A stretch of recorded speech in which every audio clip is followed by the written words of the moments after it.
Hey Earth Signs, welcome back. Welcome if you're new. This will be a monthly reading for my Earth Signs, Taurus, Virgo, Capricorn. By monthly, I simply mean I do them about every 30 days. So whenever you're guided here is the right time for you. Alright, Earth Signs. We've got a lot of potential growth that could be conquered here if you choose to do some introspection. The first card out, we have number 40, breaking down to a 4, which refers to stability. The long night moon, darkness.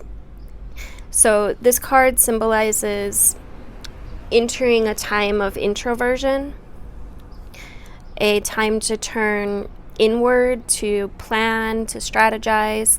It's time to do shadow work, which will bring big dividends later on.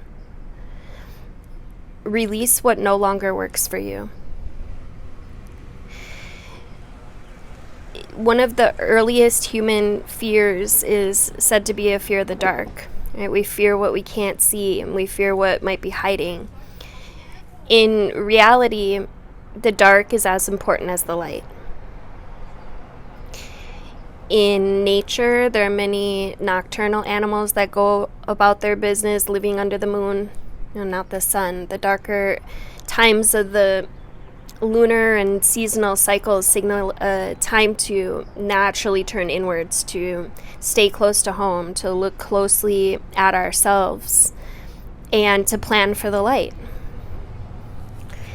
In the northern hemisphere, the long night moon usually occurred in December, around the winter solstice. And this is when the nights are long and hours of sunshine are cold, or short, sorry.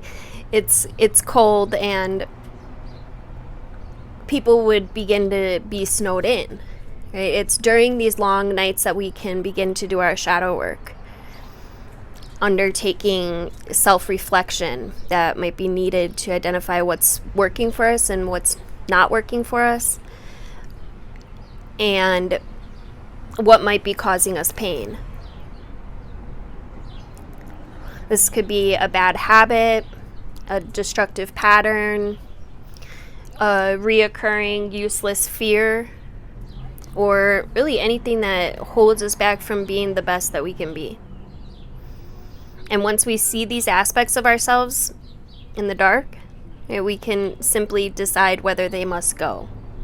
And then we can decide to release them once and for all, and we get to transform. And then you had boundaries, which came out in reverse, the divine number 12. There's definitely something here that's lacking boundaries. Some of you may need to learn to implement healthy boundaries. You show people how to treat you with how you act. And you might need to judge what's healthy and what's right for you. Looking at perhaps areas where you've overstepped boundaries or don't have any, or lacking boundaries.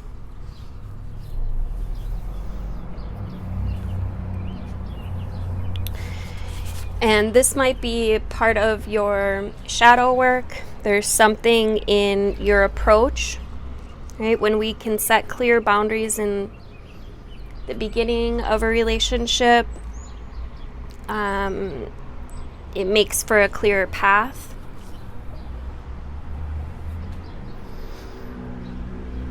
So you may want to just revisit, areas where boundaries might be significant or might be causing issues, causing a stunt in growth or like a standstill. So we got number 5, growth in reverse. So this is there's some stagnancy here. Somebody hasn't been looking at their shadows, and now you're, I feel like, probably being forced to.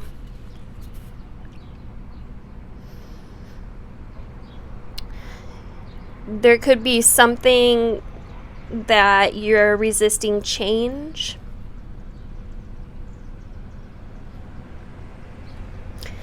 There's a lack of being grounded here. And this all ties together. It's in visiting these boundaries and in visiting where you're feeling stuck, where things aren't moving forward as maybe you would like them to, and dive deeper into that. You know, is there a belief that's blocking you? Is there some childhood shit that is perpetuating this toxic cycle? Whatever it is, I do feel like it's coming to the surface for you to analyze at this time. We've got number 11, which is a master teacher number. Fear, the waxing gibbous 2. Fear is only useful when it teaches you something. So you may want to examine whether your fears are old or new, or useful or unhelpful. Fear blocks flow.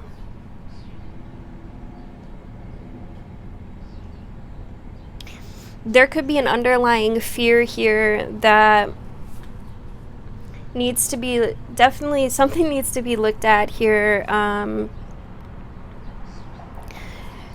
just picking up like the whole basis of a relationship is rooted in this fear, in this darkness.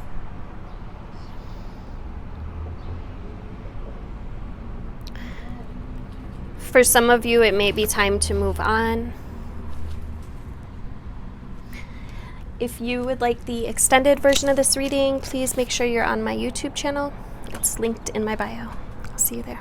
Alright, getting straight into the extended version. I'm going to get some tarot from the Dreamkeepers Tarot for my Earth Signs, Taurus, Virgo, Capricorn.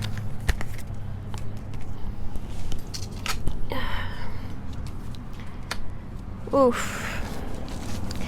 We got the Queen of Wands in reverse with the Ten of Cups.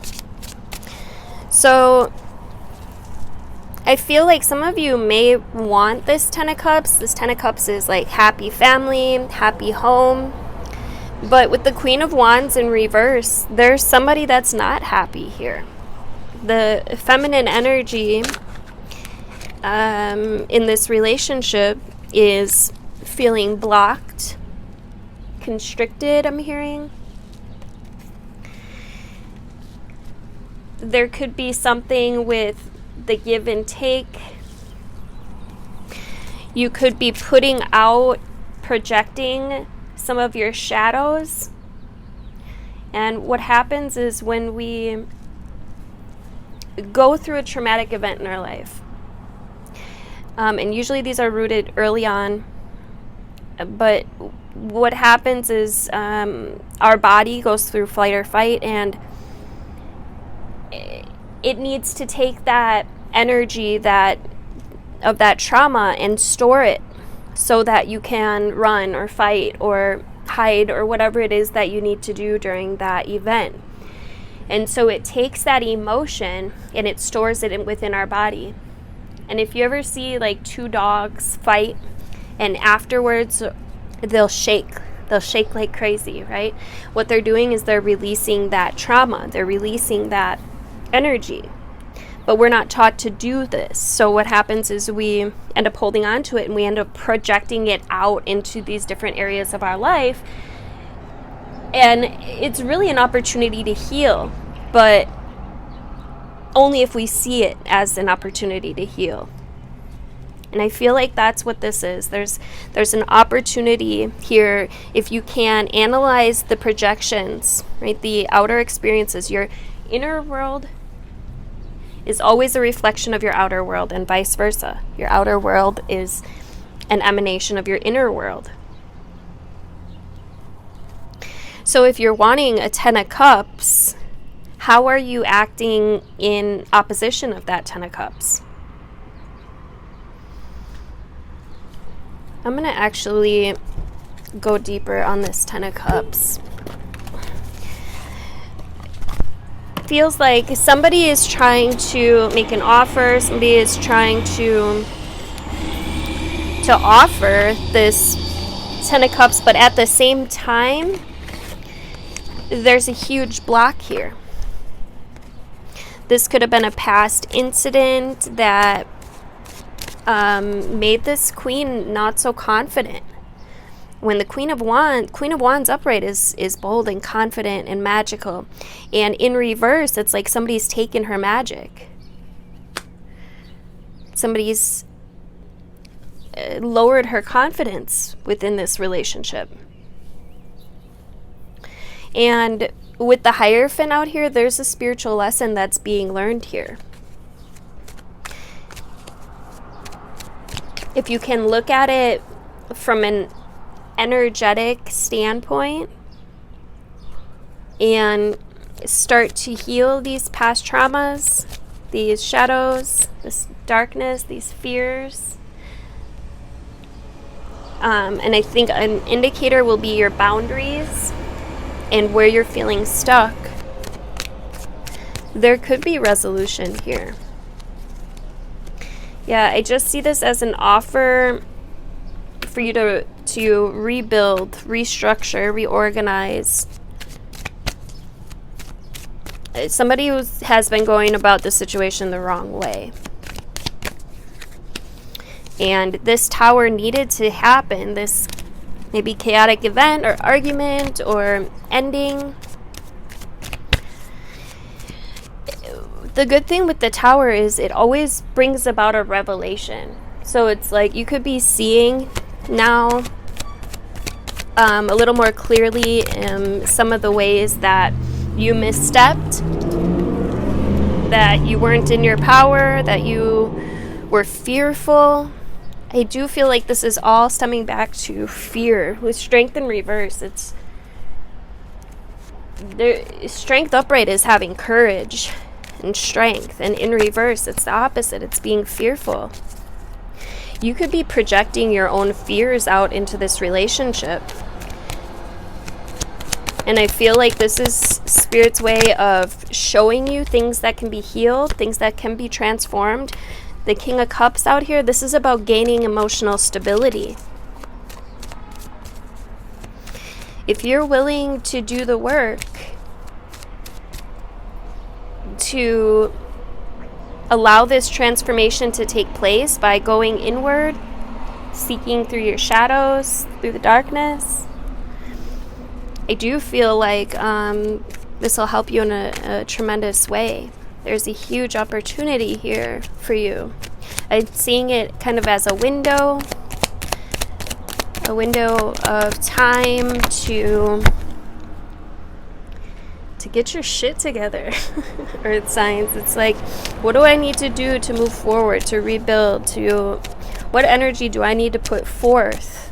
What actions do I need to take so that I can, restructure this? I see this as an opportunity for this spiritual lesson that will allow you to get your 10 of Cups, but it's the healing process before that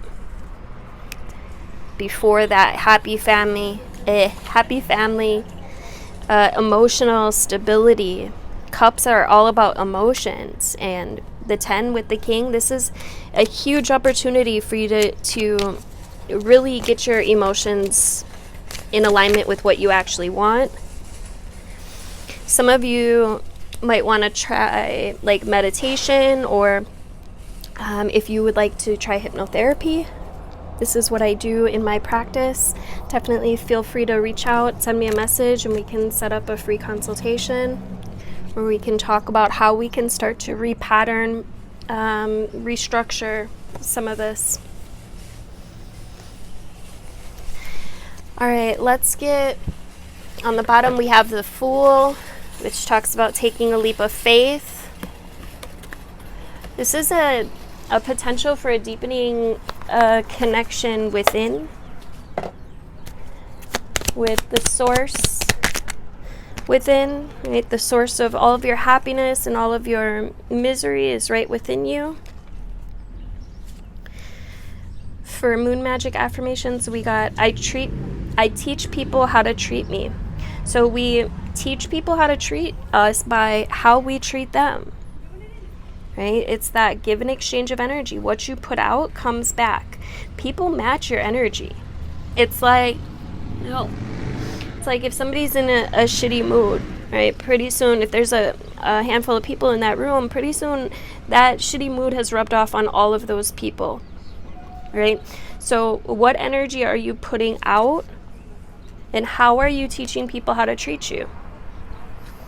The same can be true for positive energy. The same is absolutely true for positive energy. If you go into a room and everybody's kind of like in a mid, energy and blah, and you go in there with high vibes, happy and motivated, and pretty soon that energy has spread out to all those people as well. What you put out always comes back in big and small ways. And then the last one we got, excuse me, I accept renewal and delight in fresh starts. I accept renewal and delight in fresh starts. If you guys enjoyed this video, if it resonated for you, please make sure you hit that like button, drop into the comments section, let me know. It helps me out, and I definitely appreciate that exchange of energy. Make sure you're subscribed, hit the notification bell, all the things. Until next time, love you guys.